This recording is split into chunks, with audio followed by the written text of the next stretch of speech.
nkayibwira ngo kuko nakubonye ndi ku musozi Kanyarira n'uyu munsi ndakubona. Imana ishimwe. Mfite ibimenyetso birenze kimwe bishobora gutuma mbwira Imana ngo Mana si rimwe kandi si kabiri nabonye neza yawe. Mfite ibyo mpura nabyo uyu munsi wa none, nicaye hano kuri kamera ariko mfite intambara ndwana nazo, mfite ibigeragezo mpura nabyo, mfite urugamba ndiho ndwana, ariko iyo ruje ndongera nkabwira Satani ngo Satani we, hari Imana yankuye Kanyarira nabuze icyerekezo, hari Imana yantabaye, hari Imana yanyambukije, hari Imana yandenganuye, hari Imana yitamuruye ubwo abantu bari bamaze gushyiraho akadomo.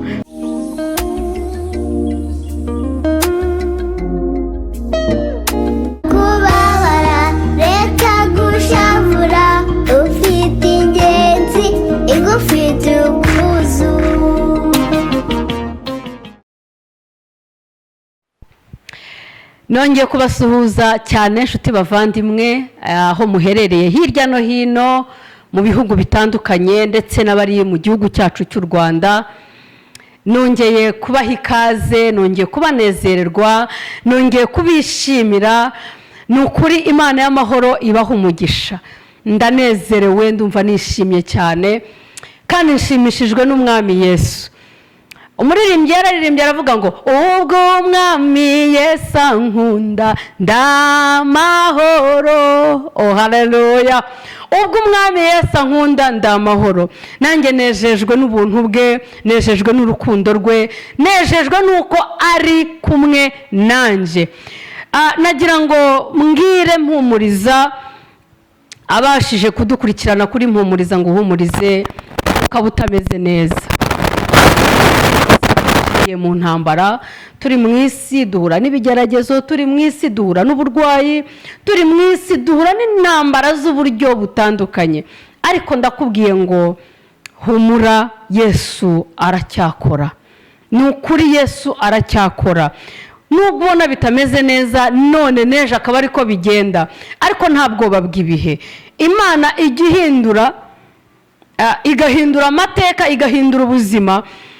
Ukagera ahantu ukavuga uti ese byashoboka ko nanjye nahindurirwa? Ariko nakubwira ngo humura, nubwo uyu munsi bitameze neza ariko ejo bizamera neza. Imana ishimwe cyane. Uwo muri kumwe rero ni Mignone Rwagihuta, inkundwakazi, umukozi w'Imana, inshuti ya Yesu.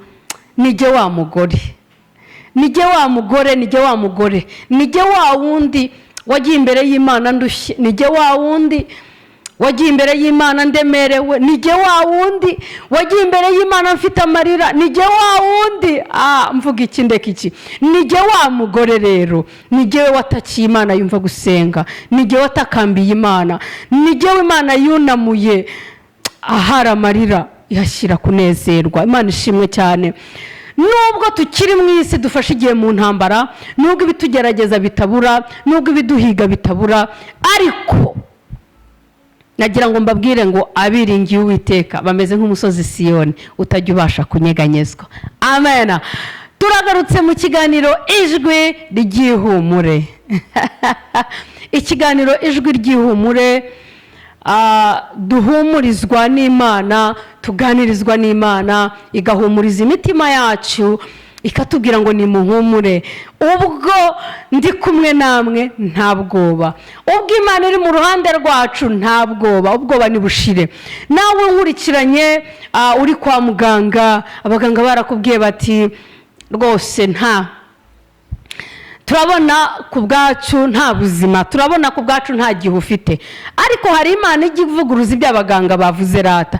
Kuko jye narabibonye, niba abaganga barageze ahantu bakabwira abandwaje, bakababwira bati rero reka tubakasoringe, tubabwire ngo uyu muntu turabona atari bubeho. Awo ni umuganga wari ubivuze, turabona atari bubeho, ariko Imana yikareba ikabona yuko kugeza ino saha ngomba kubaho. Imana ishimwe. Nawe birashoboka ko barakubwiye yuko indwara yawe iri grave, indwara yawe rwose ugende wibanire nayo, ugende wituranire nayo, ariko reka nkubwire, haguturana n'indwara turana na Yesu. Yesu azature muri wowe, azabane nawe, azagendane nawe. Nabonye Imana igihindura ibyo abana b'abantu bavuze bitewe n'ibyo baba barize.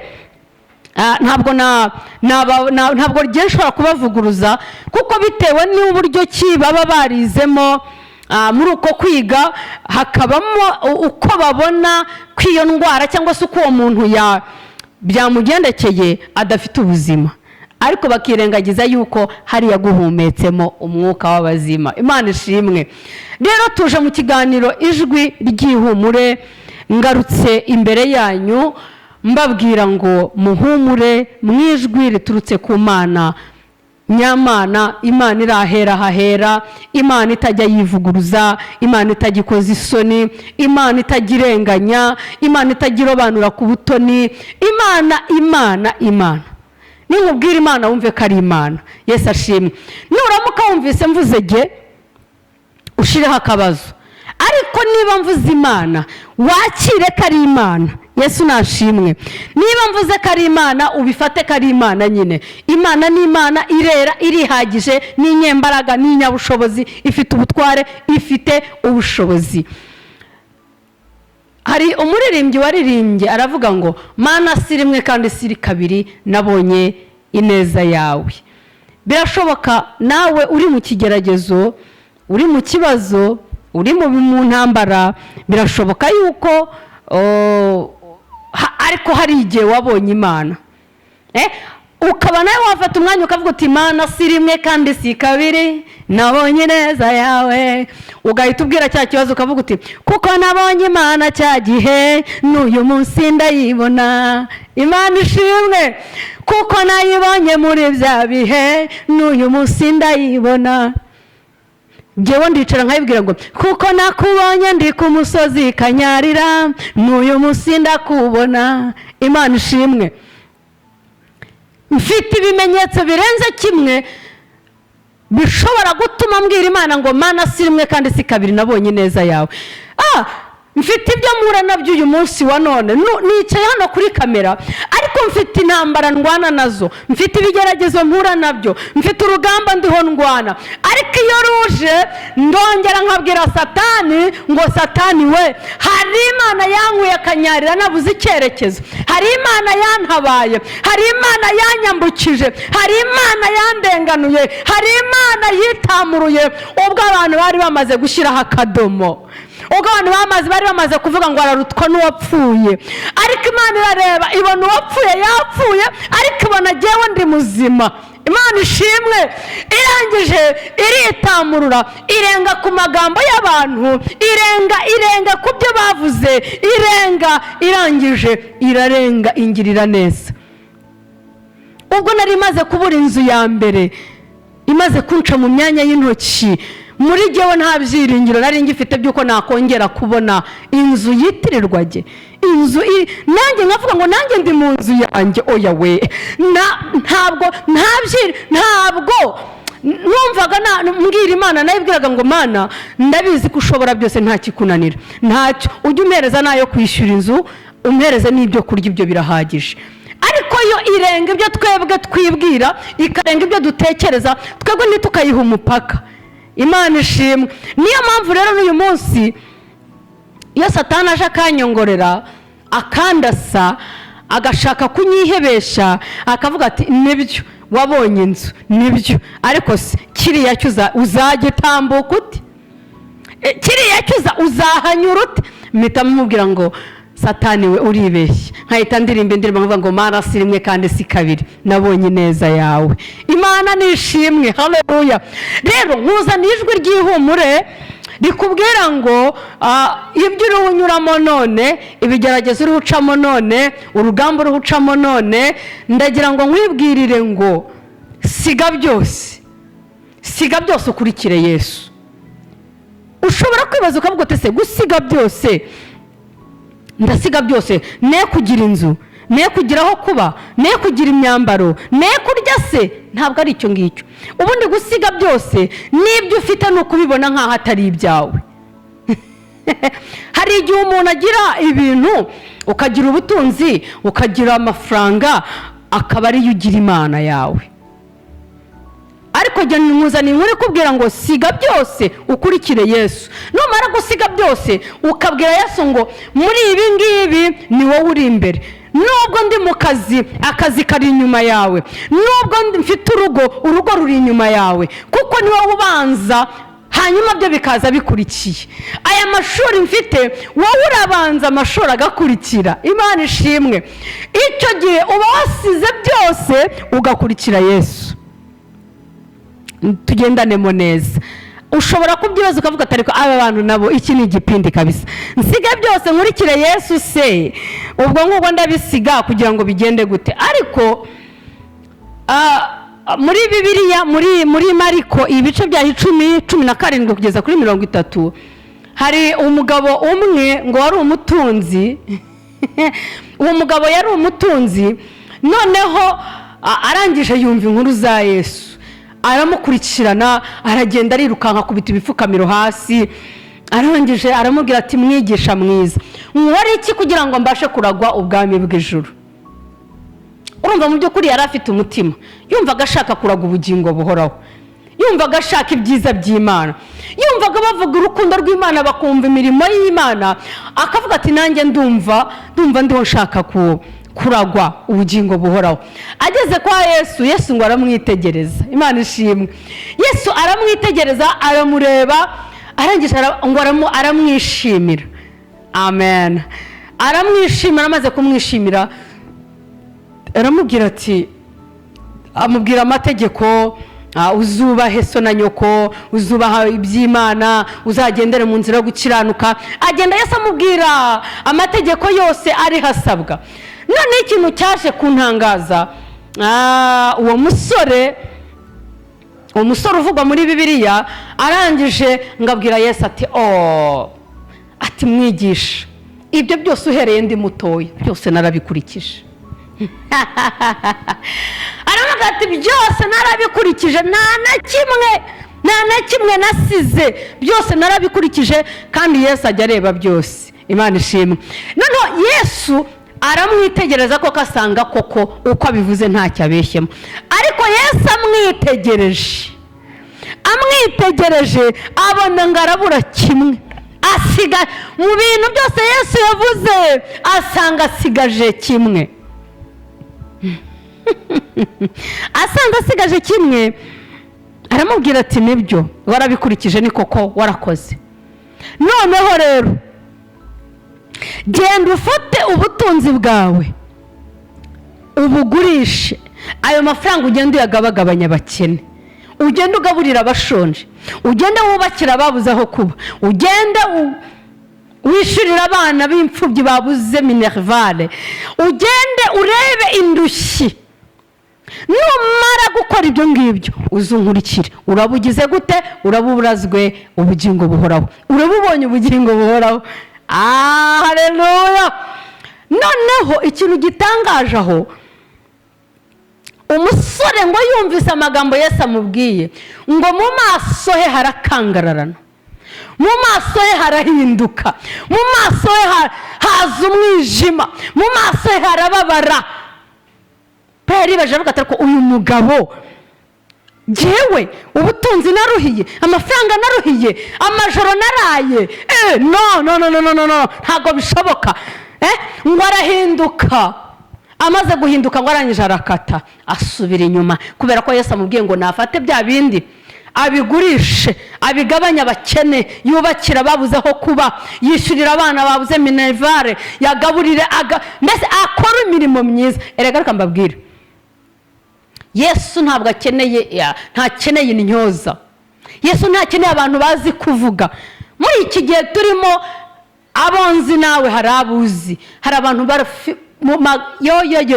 baravuga bakagira amagambo atyaye ku buryo ubyumva ukaba wasiga n'ibyo ufite, ukaba wabiterura ukabibahereza kubera ko bavuze gusa. Abo rero Yesu ntakangwa n'ibyo ngibyo. Yesu ariho arakangwa n'imirimo uri gukorana urukundo. Yesu ariho arakangwa n'uko wasize byose ukamukurikira. Imana ishimwe. Ariho arakangwa nuko wiyambuye, ukiyambura icyubahiro cyawe, ukiyambura ubwo buhangange, ukiyambura ubwo butunzi. Muri bwa butunzi ufite ukamenya ko hari abababaye, ukabitaho, ukabagaburira, kandi ukabikorana urukundo. Erega bavandi, hari ababikora kugira ngo bigaragaze, ariko rata wowe ubikora kubera yuko ushaka gukorera Imana. Imana ikwagure, iguha imbaraga. Reka nkubwize ukuri, Imana ireba mu mutima, uko uriho ubikora izaguhembera wa mutima nama wawe, izaguhembera kwa kundi wabikoze ufite ishyaka, izaguhembera ko yarebye mu mutima uko wamaramarije kuyikorera. Imana ishimwe. Arakata ngo aragenda. Noneho Yesu arangije aganiriza intumwa ziwe arazibwira ati biragoye. Abana abantu bajya bahatindaho cyane, bakavuga ngo none ngo tuvuge yuko ngo abakire nta juru bazabona, none se ngo abantu bakene ngo kugira ngo, ariko gukena ni gukena mu mutima. Gukena ni ugukena mu mutima. Erega ubu butunzi ushobora kuba ufite ayo mafaranga, ariko mu mutima wawe uri umukene. Mu mutima wawe uri umukene, uri umutindi wo kubabarirwa, uri nyakujya.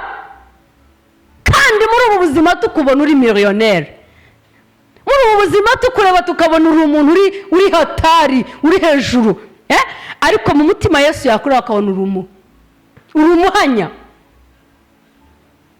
Yesu nashimwe. Noneho rero Yesu ngavuga ijambo rikomeye cyane, ngaravuga ngo biragoye, ngo biragoye ko umutunzi yabasha kwinjira mu bwami bwo mu ijuru. Ngo biragoye, ngo birakomeye. Ariko se koko nibyo? Nibyo. Ni ukuvuga ngo rero umuntu ufite ikibazo, ndagira ngo abantu mufite amafaranga mwokabyaramo ntimutwumve nabi, na Yesu ntimumwumve nabi. Ni ukuri ushobora kuba uri umutunzi, ushobora kuba uri umutunzi ufite amafaranga, ariko mu mutima wawe uri umukene. Yesu akureba akabona nk'utariho. Yesu akureba nk'umuntu utarigeze unabaho. Kubera iki? Ufite kagungu, ufite imungu, ufite ubana n'ubumuga, ikiganza cyawe ntikirekura. None se uwo musore niba Yesu yaramubwiye akamubwira ati ibyo byose umbwiye mwami narabikoze, ariko akamubwira ati usigaje kimwe, icyo kimwe usigaje ni icyuko. Yesu yari yamaze kubona yuko mu mutima we gutanga nta birimo. Yari yamaze kubona yuko kuba yagira icyo amarira abababaye nta birimo. Yari yamaze kubona ko yikunda, yari yamaze kubona ko ubutunzi aribwo yashyize imbere. Niyo mpamvu abantu benshi bivugisha umunwa, ariko gushyira mu bikorwa rien. Shuti mwene data,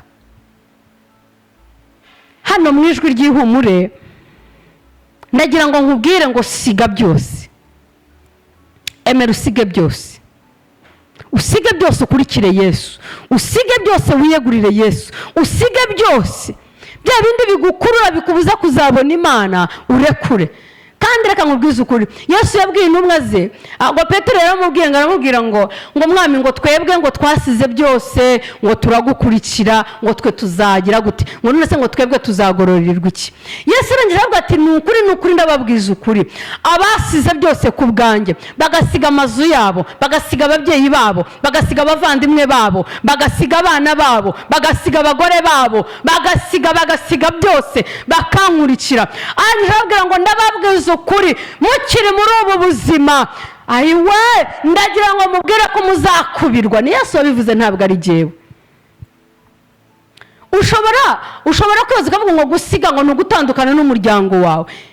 Erega reka nkubwize ukuri, hari abantu banze gukurikira Yesu bitewe n'igihagararo bafite, bitewe n'amashuri bafite, bitewe na titre bafite, bitewe none nawe warangiza ukagendera muri icyo, ukagendera mu kuvuga ngo ngewe umwene runaka, ngewe uvuka aha n'aha, ngewe bo kwa runaka, ngewe umuzabaze, iwacu bimeze gutya, iwacu bigenda gutya.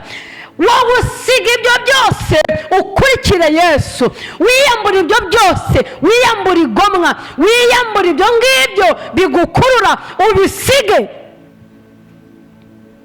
Hari hari abanzwe n'imiryango, imiryango ikanga kugira ikintu bamarira, ikanga kubafasha, ngo ni ukubera ko bakijijwe.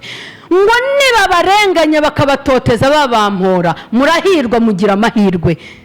Haleluya, mugira amahirwe. Imijwi ry'ihumure nkuzaniye, niba baguhora Yesu, ntibaguhora ubupfumu, ntibaguhore kwica, ntibaguhore kuraguza, ntibaguhora ubugome, ntibaguhora ibindi byose, bakaguhora Yesu. Yesu yaravuze ngo urahirwa, kuko ubwami bw'Imana ni ubwawe. Imana ishimwe. Nagira ngo nkuhumurize nkubwira ngo wowe ubwawe wisuzume, nawe ubona yuko amategeko Imana yavuze yakurikije, udasambana, utiba, utaroga, uticarana n'abakobanyi, yererere, ayo ngayo yose, ariko hakaba hari kimwe usigaje cyo kwikunda, nacyo kirekure. Nurangiza ukurikire Yesu, usiga byose, umubwire uti ibyo mfite byose ntago ari ibyanjye, byose ni ibyawe Yesu, ndabikweguriye. Icyo Imana ikubwiye ugikore. Nshuti mwene data, icyo Imana ikubwiye ugire gute? Ugikore. Rero ni ukuri Imana ibaha umugisha kandi bagirire neza. Hano ku ijwi ry'ihumure narinzanye ijambo ribabwira ngo musige byose mukurikire Yesu, ntacyo muzabora. Nibaramuka babatoteje babaziza Yesu, muhumure, mukomere, burahari, kuko hari Imana yavuganye namwe, kandi kuba yaravuganye namwe ntimugire ubwoba. Imana y'amahoro ibaha umugisha kandi bagirire neza, ni ukuri ibiteho. Murakoze cyane.